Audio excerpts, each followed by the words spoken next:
Hey, what's up, guys? It's Craig Syracusa, Walk in Faith. I'm excited to be sitting down with Dimas Salaberrios. Dimas, I love you, my brother. How are you doing? Hey, we're doing great. No mask on right now. So, we're all feeling good, hoping this virus will disappear. That's my prayer, and just making the best out of things. I know. This has definitely been an interesting time, to say the least. Thank you for sitting down, of course. And, whenever I talk about you, especially family and friends, I'm always, referring to you as an older, no offense, Martin Luther King. I mean, you do things. It's probably not the first person to say that, but you get it a lot. I mean, you do things that honestly most people, want to believe that they have the ability to do, but are afraid. I mean, you step out of your comfort zone. I mean, you're evangelizing. I see you in the city. You're traveling all around the world, all around the country. So I want to ask you, what has sort of prepared you for this moment? Because you have no fear at all. I mean, when you called me and said, come to the city, I was afraid. I had a million excuses, but you are not afraid. You were on the front line. I realized a long time ago that my life doesn't belong to me. My life belongs to God. If he wanted me dead, those bullets would have came out of the gun when the hitman pointed them to my head and pulled the trigger several times. And, and I look back at all my friends that are gone and in the grave, that I know I'm here for a purpose. And, I can't control these moments in time, but I can while my life is here. I think God keeps us here when we're useful. Mm-hmm. So I'm just trying to be as useful as I can so that I still continue to fulfill things that he wants accomplished, like what we're trying to do, in that crazy city of Chicago, just tried to fulfill some purposes out there. And we're looking now where the homicides are higher than they've ever been, which has been recently really breaking my heart, Yeah, I know Ron and I, Ron Hall, mutual friend, I was listening to his podcast, and I was looking at his guests, and I heard you were on the show, and what a great interview. But, I had him on my show. I wanted to help him promote his podcast, and he mentioned Chicago, America's Hidden Wall, which is the documentary that you were working on, and I was fortunate enough to see some of it several months back, and I remember just being shocked just to watch this. And if you could tell us a little bit about the film, and also what is the situation like now compared to what it was pre-pandemic? Yeah, so I was writing my book, my book Street God, and I went down to visit my publishers that are on the outskirts of Chicago in the Wheaton area. And they told me, they said, do you know about all the killings that's going on down there? And I said, what are you talking about? And they said, oh my gosh, more than Afghanistan and Iraq put together, the homicides and the casualties of people are larger numbers than that. So I said, what? Well, let's go. And I called some people up, got on all these radio shows all out there. And I said, let's come together at Daily Plaza. And only 6 people showed up. I thought I was a complete failure, man. I mean, you know how it goes. The one sheep. It's only one. You only need one person, remember. And interesting enough, somebody took a photo and they said, we made the cover of the Chicago Sun-Times or something like that. I said, all 6 of us? And it said, New Yorker, ex-drug dealer, goes to Chicago to fight against the homicides. So then for 3 years, I just kept going down and going down. And eventually we started to get hundreds of churches involved. And then I said, we're going to come down and I'm not going to eat. I'm going to fast for 40 days and walk the streets and go up to the drug dealers and killers and tell them my story and try to get them to stop the killing. And so that grew. Some people heard about it and they said, hey, I want to do a film on it. And then, they read my book. They said, well, I'd rather do your book. And I said, no, that's already covered right now. And then the Lord just spoke to me and said, Dimas, you did the documentary Emanuel on the church shooting of South Carolina. Trust me, and you could do this film on Chicago. So I just gathered our team together. I got no money. I'm like, we're gonna go. We're gonna do this film. And they called me up. Well, when are we booking the flights? I said, it's coming soon. It's coming soon. And then miraculously, 3 people just stepped up with hundreds of thousands of dollars. And I mean, literally down to the last minute. And I think we got the money like a week and a half before we all landed in Chicago. And we just landed into a war zone. I mean, a cop shoots and kills a guy day one on the ground. We're running into riots. We're running into shootouts. I mean, it was, I was in the middle of New York when it was the murder capital. And it was nothing. It didn't come close to living in that war zone kind of experience. I thought I was in another country. Wow. It is a shame what's going on in Chicago. A total shame on our beloved nation that we're all not there solving the problem. Something great has got to happen. So I filmed this movie to show what it's like to do war time kind of combat filming so people can really understand what these people are living through and going through.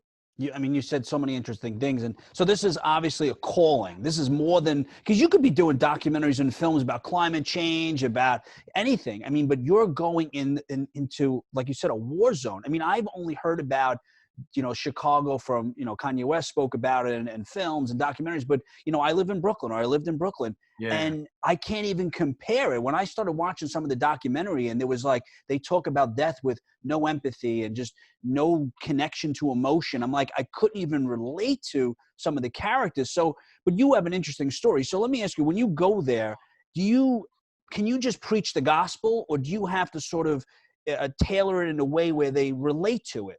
Because they don't have that same connection to emotion. So how do you preach to them about the gospel when their life expectancy is, what do they say, 22, 23?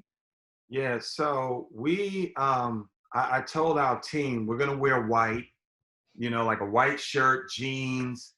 We're gonna walk up like, almost hands in the air, basically, so that we don't get a mistaken identity and get fired on. And sometimes, I ain't gonna lie to you, I took some white guys, said, y'all walk up in front so they know we're not the enemy coming, because it's just that intense. But once we got around them, we just, I tell people, when you're on the streets like that, there are people that are receptive and rejective. There's only 2 types. You meet rejective, you walk away. One guy said, man, get away from me. I am the devil. And other dudes around him was like, yo, listen, he is. So that meant right away, they're like, this guy kills with no remorse. And if we continue with him, he don't have any problem killing us. Wow. So we moved further away, and we went, to the next set of guys, and they were more open, like, yo, you from New York, what's going on? They're like, I know it's crazy out there, y'all gotta be killing like we are. I said, no, bro. I said, New York is not like this anymore. I said, LA's not like this. You guys are in a class by yourselves. And then just start like, yo, let me tell you my story. And I'll go into my story, and then just start praying for them and talking to them and engaging them and letting them know, you can leave this, you know what I'm saying? So we were sent to the worst block. This is where Michelle Obama was born. It's called O Block, Parkway housing projects. And 2 blocks down is Vernon and 69. And these guys are warring against each other. The battle got so bad, McDonald's up and left. They shut down. Walgreens closed down. Like, we can't be in the middle of this. They just started abandoning buildings and leaving. Imagine McDonald's packing up, and jetting. This is what that environment was. They were so scared of being killed because they were right in the crossfire, and too many shootouts were happening in those 2 businesses. So it was that kind of intensity. And we just said, well, what if you guys stop shooting? And we talked to this other group. Can they stop shooting? Can we do a summer truce? And they did. and they actually did it. So, crime started going down on the most violent blocks in Chicago. And that just shows what we can do when we really go out there and we're engaging them and we're talking to them and we're not afraid. I mean, did I feel some concern? Absolutely. But I just had to push through it.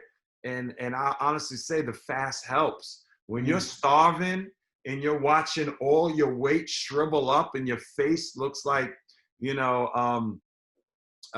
just these kids you see on TV and the point of starvation, your mind just goes to a different zone where I was just like, okay, if I get blasted, I get blasted, but I hope not. But I'm just going to keep every day pressing forward. And that's what happened. Wow. I mean, and you don't hear about any of this on the news. Like last night, right? I didn't hear about this. I mean, you never hear about this. I'm hearing it from you, and I've seen it a little bit, but even you telling the story, it's still hard to really to understand and to picture what it's like. So just if you can explain, so this, when you say a block or a community, how big is this community? And then also, I know we all know your background. I know your background. So when you see some of these guys, I guess you're able to determine if this is someone I should approach versus someone that is, like you said, the devil. But are the police present at all? Like you're walking around talking, are there people like community service people that come out and talk to the community, the churches, or anyone that's trying to rehabilitate these guys? What's different from New York to here is like, if there's a murder in New York, boom, boom, boom. Okay. New York cops come and they put up a tower now with lights. They shut your block down. In Chicago, there would be a homicide. We would leave and come back in an hour. No tape, it's just a cleanup crew. Wow. So a lot of police just turn up to be a cleanup crew. I was shocked. I'm on the worst block. I'm thinking, oh man, there's gonna be cops everywhere. You just don't see them. You barely see them. I mean, this was blowing my mind. I'm like, why I'm driving around all the worst areas and I don't see cops? So there's a huge absence of the police presence. And then once in a while they'll come through. And it reminded me of down south. When I sold drugs in the South, so this movie is being told from a drug dealer perspective. So this is a very unique angle. So it's not like your normal film, and the access that we get is different, So it's like you would see like the cops come through every hour or so, every two. In New York, when we sold every minute, cops, you put something away. Okay, you're getting money, but cops, like. It's not like that whatsoever. So there's a big empty gap, and that's why they're missing so much. And then there's a huge brokenness in the relationship with the cops in the community. Because, so these blocks are almost like New York City blocks. It's not a lot of difference in space and size and length. These guys are 2 blocks away from each other in a bloody war. And these wars go on all over the city. And there's so much unforgiveness and hurt and pain that it just continues on and continues on and continues on. And the guys, you'll hear them in our film. And when you're watching the film, we have these updates. So you'll see like day one, 22 people shot. Then an hour later, you see 39 shot. Then you'll see the next day, 78 people are shot. When you see these numbers, you're gonna be like, what the heck? Can this be real? It just keeps shooting up. You'll see 200 something, 300 something. I mean, you're like, how could this be? How could this be? And we're talking, maybe in a 8 mile, 9 mile radius. We're not even talking like Brooklyn, Bronx, Queens, Manhattan. We're not talking that. We're talking like the Bronx, and that's it. And it's just the wild, wild west. I remember there was in the film, there was a woman, I think her son went to the front door and she heard a couple of shots and he died. Yeah. She's telling the story, and it's just thinking about it now, reflecting on it. I I can't even imagine. So just give me a comparison. You said Afghanistan, but like say in New York, I know now crime's up, but how many people die or are murdered in a year in New York versus Chicago or Atlanta? What is the statistics around? Like how much more is it in Yeah, Chicago, would you say? I just recently heard they had a month in Chicago where over 500 people were killed in a month. That is insane. So New York may be something like 200 murders a year, that's a high time for New York. Chicago can be, 700, 800, 900,000, easy. You can have, now if we go into people shot, you can have like 13,000 people shot in a year. It's by God's grace, all these people are not dying. But did you hear? I ain't talking like 1,000, 3,000, not 5,000, not 10,000, 13,000 people being shot. The hospitals, there's lines going down the block for the waiting room. I mean, that is sick.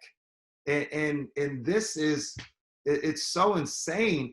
And I'm there begging them, like the film, we're releasing this film on Martin Luther King weekend because Martin Luther King Jr.'s birthday weekend, because Martin Luther King, he died while he was living in Chicago trying to fight for the peace of Chicago. And he said, even himself, he never saw anything like it.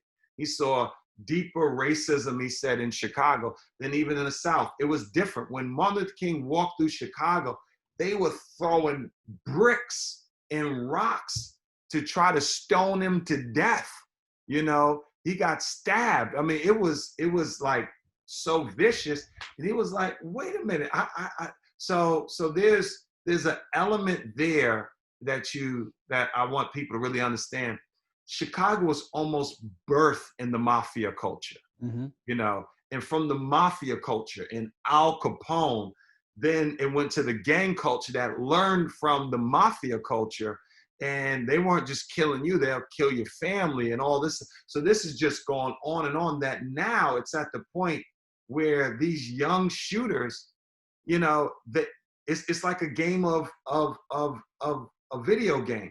They'll shoot you, shoot a kid, shoot a woman, shoot, like they're shooting everybody, like counting points. I shot 30 people. I shot 17, to get more respect by how many people they hit. So innocent people are getting shot all the time. Wow. And we almost drove into a shooting ourselves. We had to pull over and start wearing bulletproof vests to go out and around. So it's crazy. You're married, you have kids. I mean, what does your wife say when you say, hey, honey, I'm going to Chicago? I know you're called to do it and you're not afraid and you have experience, but I mean, you still have a family. I mean. Well, my wife is one of the boldest women that I know and courageous. So we went there as a family. Wow. We were there. And then we were driving in the several weeks in there, and something told us like, hey, stop here, because someone was saying, hey, I need to get something from a store. This woman that was riding was named Rose. And when we pulled over, literally like 30 feet ahead of us, we would have been driving right through that. And I swing a U-turn. And then after that, we looked at each other because we still knew we were going to be there for another 5 weeks. So we just said, find a camp. We got to send our kids. We need to get them out of here. We're going to be here. We'll be here. Let's send them away to a sleepaway camp. And we sent them away where they stayed with their aunt. And it was actually a day camp. And she took care of them for the rest of the summer. But when we finished from there, I had a serious case of PTSD. Like my nerves, like I felt like I came out of war. It took several weeks for my emotions to come down to its natural state. I didn't even come back to New York. I think I flew into New York, grabbed clothes, and I said, we need to leave the country. I just need a vacation. And I flew away for several weeks. I went to the Galapagos Islands. That's how far I went. I said, I just want to be around nature. I want to see little things crawling and see birds. I don't even want to hear anybody. I want to see rare species of stuff. And then finally, I felt a sense of healing. I said, you know, let's go back now, you know. Wow. But unfortunately, it was tough. And I had a way of escape. But kids in Chicago, young kids, do you know how they sleep? They sleep under their beds. They leave their mattress on top and they slide their little cells. 10 and 11-year-olds are sleeping under their bed because they find that's the safest place where they feel like they won't get shot. That's how much fear children are carrying. 8, 9, 10 years old. There's one kid who was 6 years old. He's been shot twice already. A 6-year-old. They said he's the worst kid in the school. Why? Because he's already figured, I better have whatever wild fun I can because I'm not going to be here probably. And that is what's going on in that city. And everyone knows someone that was killed. Like, it's almost like Rwanda. I went to Rwanda and everyone you met knew someone or they lost someone, you know. And sometimes they would say, my next door neighbor killed my sister, my wife, and my daughter. I mean, it's stories like that. In Chicago, it's that intense. There's very few people that haven't been touched. So what are some of the positive stories? I know you said you ministered and you evangelized, you spread the gospel. Were there any positive stories of people that you spoke to that you brought to church or they were born again or anything that you remember? We flew down $2 million worth of supplies, Bibles, Jesus DVDs. We got hundreds of churches to hit the streets for those 40 days. And they baptized a lot of shooters. People turned in guns. Not even a gun buyback, just coming like, I don't know why, but I'm supposed to bring this gun. It was like almost like miracles. They would get, and I mean, guns with clips this big that could knock out, you know, a whole block. AK-47s, M1s, you know, 9mm. So it was this, because of all the prayer and the spiritual calling and unity of the church, something supernatural happened and the murders dropped by 20%. Wow. I mean, that was huge amount of people saved where the murders dropped like that. The only problem is I wish that the church could stay on those streets all year round until we win them.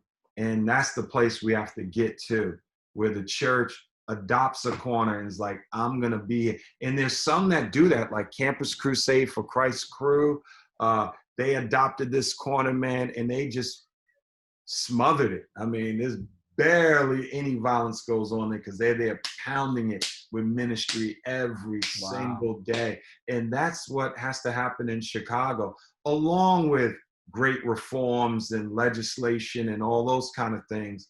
But I'm a minister, so I'm speaking for what the angle I know I can do, and because I have no control over what government does. You're right, and what you're saying too could be, you know, instituted today. I mean, you could. There's a group in the city. I don't know about now, but they minister in. It's like Little Italy. It's I know one of the guys that does it every single day. They're out there. They're preaching the gospel. So now, okay, the film will be out soon. And what do you hope people walk away with? You know, because after documentaries, you know, it has such an impact on us and the emotion sometimes only lasts for a few minutes. So does a film like this, or does your film sort of plant a seed, or does it have a lasting emotional effect where people say, okay, I need to do something immediately? Like, what do you hope that people walk away with, you know, after they watch this documentary? Yeah, so I would hope we have to move from, we have to understand that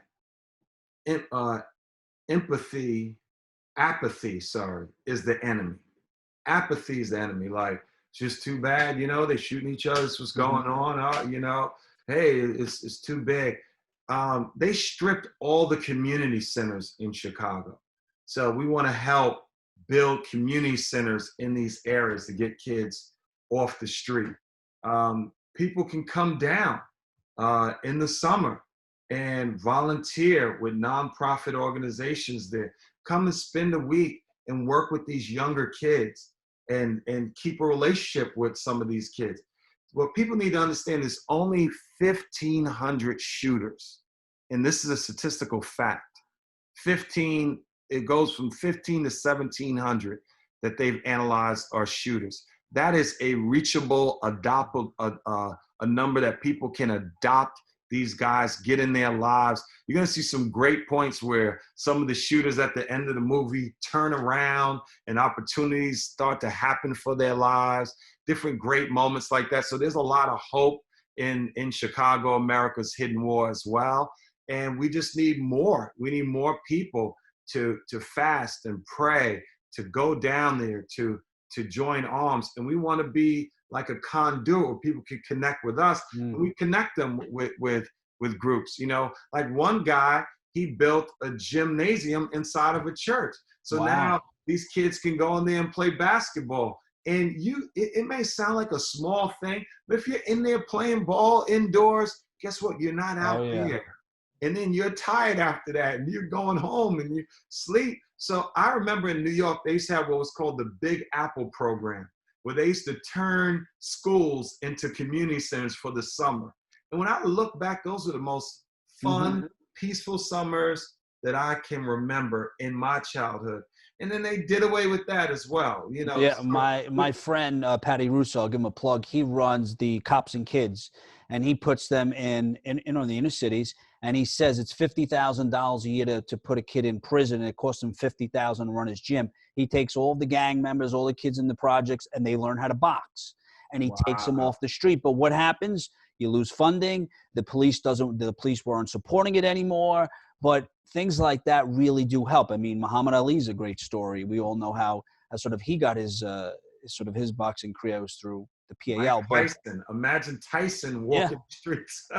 I mean, you're right. I mean, I just, you know, I can't wait to see the full film, and I'm proud of you. I mean, when I see you online on YouTube and just Facebook and the work that you do, it's really, I mean, it's God's work. I mean, we know that. I mean, the films, the documentaries, just everything about you, you know, and I'm honored to call you my friend. I really am. I really do.